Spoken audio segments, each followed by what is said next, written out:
everyone, today we discuss LT6 science का है 31st। सबसे पहला क्वेश्चन है, देखिए क्या है। निम्नलिखित में से कौन राष्ट्रीय पाठ्यचर्या रूपरेखा 2005 की दिशा निर्देश में शामिल नहीं है पूछा है। तो देखिए पहला ऑप्शन है परीक्षाओं को अधिक कठोर और कक्षा शिक्षण पर आधारित करना।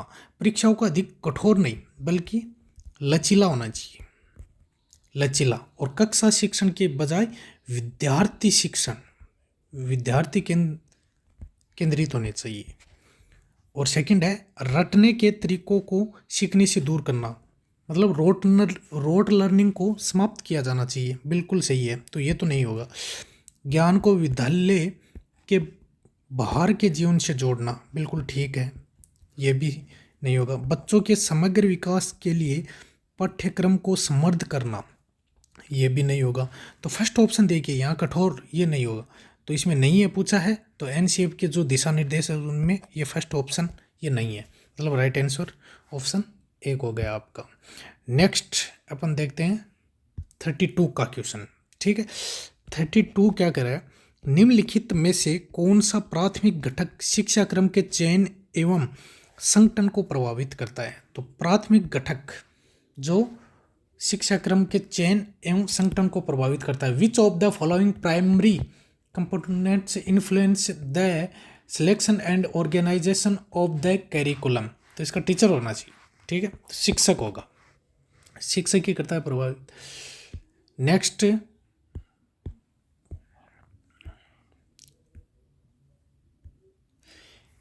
निम्नलिखित में से कौन सा एनसीईआरटी 2005 द्वारा स्तुतित मार्गदर्शक सिद्धांत नहीं है। तो वापस मार्गदर्शक सिद्धांतों से पूछा है। तो ज्ञान को विद्यालय से बाहर के जीवन से जोड़ना, बिल्कुल ये तो है, बल्कि यहाँ पूछा क्या है, नहीं है। पढ़ाई रटन प्रणाली से मुक्त हो यह सुनिश्चित करना, ये भी है। पाठ्यचर्या का इस तरह संवर्धन कि वह बच्चों को चहुमुखी विकास के अवसर मुहैया करवाए, बजाय इसके कि वह पाठ्यपुस्तक केंद्रित बनकर रह जाए, बिल्कुल ठीक है। मतलब चहुमुखी विकास पर जोर देना चाहिए, पाठ्यपुस्तक केंद्रित नहीं होना चाहिए, ठीक है, तो ये भी है।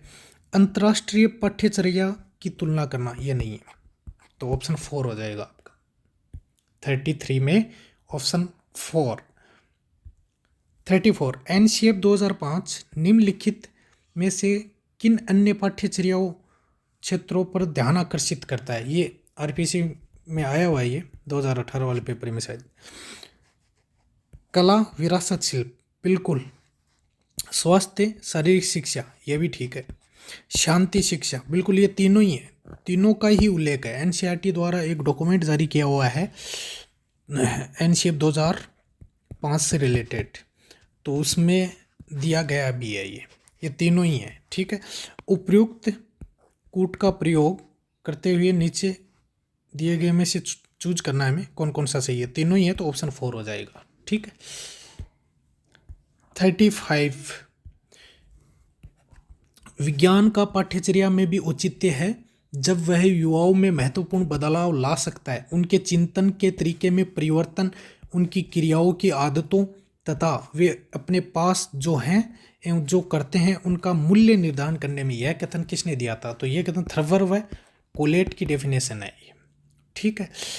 नेक्स्ट 36 शिक्षण प्रक्रम के 3 अवयव हैं कि शिक्षण प्रक्रम जो है एजुकेशनल प्रोसेस, उसके जो 3 कंपोनेंट्स हैं उनका चूज करना है हमें।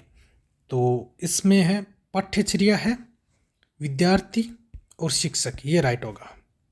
देखिए ज्ञान प्रदाता कौन होता है, शिक्षक, और विद्यार्थी को शिक्षा दी जाती है, और इसका बीच का माध्यम क्या होता है, पाठ्यचर्या, ठीक है, तो ये होगा इसमें 36।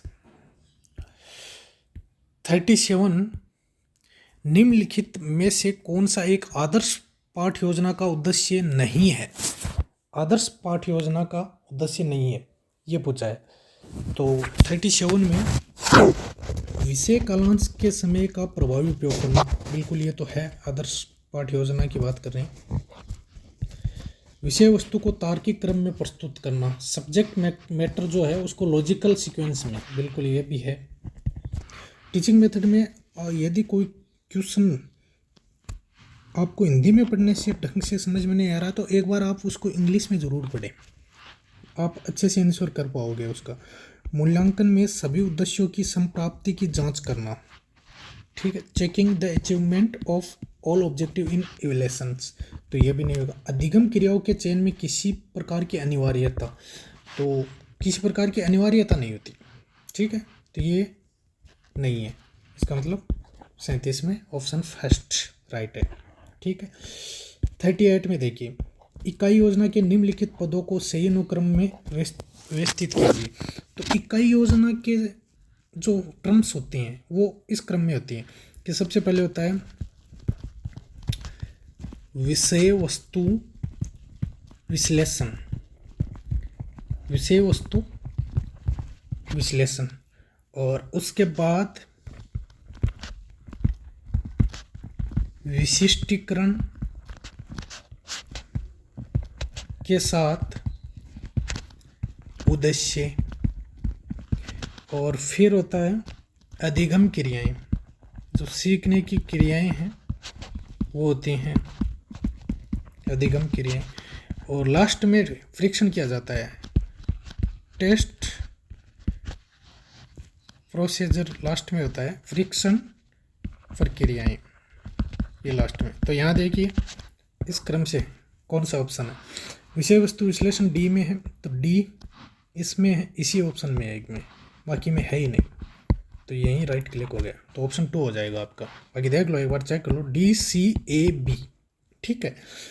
39 नेक्स्ट, 39 क्या कर रहा है, विज्ञान में पाठ्य योजना मुख्य रूप से किस विचार से निर्देशित होनी चाहिए। विज्ञान में पाठ्य योजना कक्षा के औसत बालकों की आवश्यकता पूर्ति हेतु, नहीं ये भी ठीक है, माता पिता की संतुष्टि हेतु, पाठ्यक्रम लक्ष्य एवं अधिगम प्रतिफल हेतु, for curriculum goals and learning outcomes, ठीक है।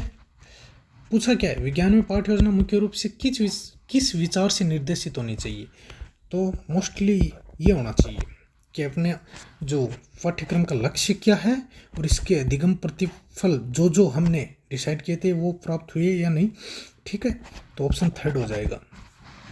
इकाई फर्क का निर्माण करते समय किस उद्देश्यों को अंक बार नहीं दिया जाता। इकाई फर्क, अपन कोई यूनिट प्लान बना रहे हैं तब अंक बार किस शिक्षण उद्देश्यों को नहीं दिया जाता, अवबोध को दिया जाता है, ज्ञानोपयोग को भी दिया जाता है बिल्कुल, और ज्ञान को भी दिया जाता है, ज्ञान इसमें ऑप्शन में नहीं, कौशल को भी दिया जाता है, ठीक है, मूल्यांकन को भी दिया जाता है, बट अभिवर्ती एटीट्यूड उसको कोई अंक पार नहीं दिया जाता यूनिट प्लान में। तो ये थे आपके LT6 साइंस के 10 question. Thank you very much.